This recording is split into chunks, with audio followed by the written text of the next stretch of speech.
Doncs la vida d'un escriptor és com uns jocs florals permanents. Per què? Perquè fem de la literatura el nostre ofici i per això ens veiem obligats a escriure. Una mica podríem rondinar, oi? També, oi? Ara ens toca escriure altra vegada. Bé, a vegades sí que rondinem. Rondinem perquè no sempre el que escrivim ens surt bé, ens surt com voldríem o no tan bé com voldríem.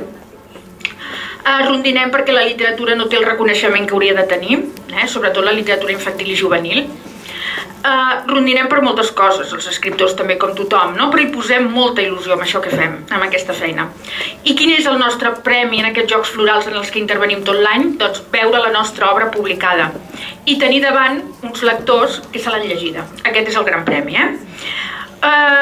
No sé si us imagineu el que és viure d'explicar històries, però jo ho trobo una cosa meravellosa. Soc quantista, i tu sí, ja està tot dit. Jo no podria viure sense aquesta feina, no podria viure sense inventar i explicar històries cada dia, no podria viure sense aixecar-me i dir i ara aquell personatge que li passarà, i ara com s'acabarà aquesta novel·la, i ara aquest capítol per on el portem. No podria viure tampoc sense submergir-me en les històries que expliquen els altres, és a dir, no podria viure sense llegir.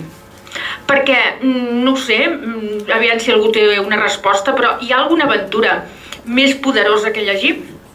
Més senzilla, amb un sol llibre ja ho tenim tot, més fascinant.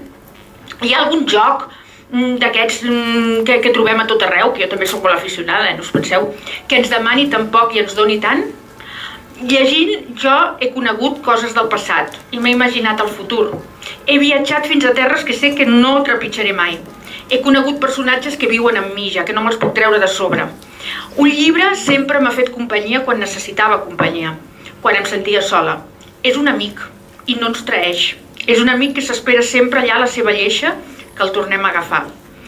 Llegir és viure, llegir és créixer, llegir ens fa savis i ens obre les portes a tot el que ve després, a tots els coneixements, a tot el que vulgueu fer. Per això, avui que celebrem la festa de llegir i d'escriure, us demano que confieu sempre en la companyia d'un llibre i que deixeu entrar els llibres a les vostres vides. Segur que és una sorpresa i no us decebran mai. I molt bon Sant Jordi a totes.